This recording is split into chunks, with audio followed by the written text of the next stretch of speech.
നമസ്കാരം. മുൻപ് പ്രതിപക്ഷത്തിരുന്നപ്പോൾ UDF-ഉം അന്നത്തെ പ്രതിപക്ഷ നേതാവായിരുന്ന VD സതീശനും കടുത്ത ഭാഷയിൽ ധൂർത്ത് എന്ന് വിമർശിച്ച പോലീസിന്റെ ഹെലികോപ്റ്റർ വാടക കരാർ വീണ്ടും ചർച്ചകളിലേക്ക്. ഡൽഹി ആസ്ഥാനമായി പ്രവർത്തിക്കുന്ന ചിപ്സൺ ഏവിയേഷൻ കമ്പനിയിൽ നിന്നും വാടകയ്ക്കെടുത്ത ഹെലികോപ്റ്ററിന്റെ കാലാവധി അവസാനിക്കാനിരിക്കെ കരാർ വീണ്ടും പുതുക്കണമെന്നാവശ്യപ്പെട്ട് DGP റവാഡ ചന്ദ്രശേഖർ സർക്കാരിന് ശുപാർശ നൽകിയിരിക്കുകയാണ്. പ്രതിമാസം 80 ലക്ഷം രൂപയെന്ന ഭീമമായ വാടക നൽകാൻ മുൻപ് ആശ്രയിച്ചിരുന്ന കേന്ദ്ര ഫണ്ട് വെട്ടിക്കുറച്ചതോടെ ഖജനാവിന് കനത്ത ബാധ്യതയാകുന്ന ഈ ഹെലികോപ്റ്റർ പ്രണയം UDF സർക്കാരിനെയും മുഖ്യമന്ത്രി VD സതീശനെയും രാഷ്ട്രീയമായി വിവാദത്തിലാക്കുകയാണ്. മാവോയിസ്റ്റ് വേട്ടയ്ക്കും അതീവ സുരക്ഷാ നിരീക്ഷണങ്ങൾക്കുമായി എന്ന പേരിലാണ് സംസ്ഥാന പോലീസ് ഹെലികോപ്റ്റർ വാടകയ്ക്കെടുത്തത്. കേന്ദ്ര ആഭ്യന്തര മന്ത്രാലയം മാവോയിസ്റ്റ് പ്രതിരോധത്തിനായി സംസ്ഥാനങ്ങൾക്ക് നൽകുന്ന പ്രത്യേക ഫണ്ടിൽ നിന്നാണ് ഇതിന്റെ വാടക തുക കണ്ടെത്തിയിരുന്നത്. എന്നാൽ കേരളത്തിലെ മാവോയിസ്റ്റ് ഭീഷണി കുറഞ്ഞ പശ്ചാത്തലത്തിൽ കേന്ദ്രം ഈ ഫണ്ട് ഗണ്യമായി വെട്ടിക്കുറച്ചു. ഇതോടെ പ്രതിമാസം നൽകേണ്ട 80 ലക്ഷം രൂപ എവിടെ നിന്ന് കണ്ടെത്തുമെന്നറിയാതെ ആഭ്യന്തര വകുപ്പ് കുഴങ്ങുകയാണ്. പ്രതിവർഷം 20 കോടിയാണ് കേന്ദ്രം നൽകിയിരുന്നത്. ഇപ്പോൾ 5 കോടിയിൽ താഴെ ലഭിക്കുന്നുള്ളൂ. കഴിഞ്ഞ 3 വർഷത്തിനിടെ മാത്രം വാടക ഇനത്തിൽ ചിപ്സൺ ഏവിയേഷൻ കമ്പനിക്ക് സംസ്ഥാനം നൽകിയത് 28.8 കോടി രൂപയാണ്. മാസം തോറും 20 മണിക്കൂർ പറക്കാനാണ് ഈ തുക. നിശ്ചിത മണിക്കൂർ പറന്നില്ലെങ്കിലും ഈ 80 ലക്ഷം രൂപ കൃത്യമായി നൽകണം.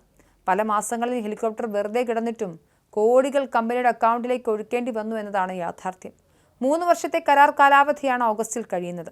11 സീറ്റുള്ള ഫ്രഞ്ച് നിർമ്മിത ഇരട്ട എഞ്ചിൻ കോപ്റ്ററിന്റെ ഇന്ധനം, അറ്റകുറ്റപ്പണി, സ്റ്റാഫിന്റെ ശമ്പളം, പാർക്കിംഗ് ഫീസ് സഹിതമാണ് ഇത്രയും വാടക. ഹെലികോപ്റ്ററിന്റെ സേവനം ആഭ്യന്തര സുരക്ഷയ്ക്കും അടിയന്തര രക്ഷാപ്രവർത്തനങ്ങൾക്കും അത്യാവശ്യമാണെന്നും അതിനാൽ കരാർ പുതുക്കണമെന്നുമാണ് DGP സർക്കാരിനോട് ആവശ്യപ്പെട്ടിരിക്കുന്നത്. എന്നാൽ ഈ ശുപാർശ മുഖ്യമന്ത്രി VD സതീശന് വിഴുങ്ങാനാവാത്ത അവസ്ഥയായി മാറിയിരിക്കുകയാണ്. LDF ഭരണകാലത്ത് പിണറായി വിജയൻ ഹെലികോപ്റ്റർ വാടകയ്ക്കെടുത്തപ്പോൾ അതിനെതിരെ സഭയ്ക്കകത്തും പുറത്തും ഏറ്റവും കൂടുതൽ ആഞ്ഞടിച്ചത് VD സതീശനായിരുന്നു. ഖജനാവ് പൂട്ടാൻ കിടക്കുമ്പോൾ ആകാശയാത്ര നടത്താനുള്ള ധൂർത്താണ് ഹെലികോപ്റ്റർ എന്നാണ് സതീശൻ പരിഹസിച്ചത്.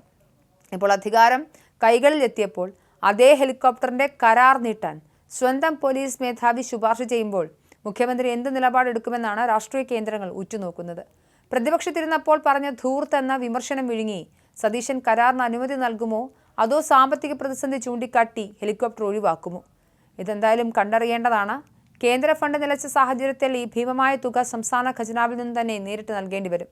ധനകാര്യ മാനേജ്മെന്റ് കർശനമാക്കുമെന്ന് ധവളപത്രത്തിലൂടെ പ്രഖ്യാപിച്ച UDF സർക്കാരിന് ഈ കോടികളുടെ ആകാശ പ്രണയം തുടരുന്നത് ജനങ്ങൾക്കിടയിൽ വലിയ തിരിച്ചടി ഉണ്ടാക്കും. മുൻപ് തങ്ങളെ വേട്ടയാടി ഇതേ വിഷയം ഇപ്പോൾ UDF-നെതിരെ തിരിച്ചു പ്രയോഗിക്കാൻ LDF മണിയറയിൽ കരുക്കൾ നീക്കുന്നുണ്ട്. വരും ദിവസങ്ങളിൽ ഈ ഹെലികോപ്റ്റർ കരാർ സംസ്ഥാന രാഷ്ട്രീയത്തിൽ വലിയ കൊടുങ്കാറ്റ് ഉയർത്തുമെന്നുറപ്പാണ്. മാവോവാദി നിരീക്ഷണം, ആരോഗ്യരക്ഷാ പ്രവർത്തനം, അടിയന്തര ഘട്ടങ്ങളിൽ വിശിഷ്ട വ്യക്തികളുടെ യാത്ര എന്നീ ആവശ്യങ്ങൾക്കാണ് ഹെലികോപ്റ്റർ വാടകയ്ക്കെടുത്തത്. അവയദാനവുമായി ബന്ധപ്പെട്ട് 7 പ്രാവശ്യം ചിപ്സൺ ഏവിയേഷന്റെ ഹെലികോപ്റ്റർ സംസ്ഥാനത്ത് ഉപയോഗിച്ചിരുന്നു.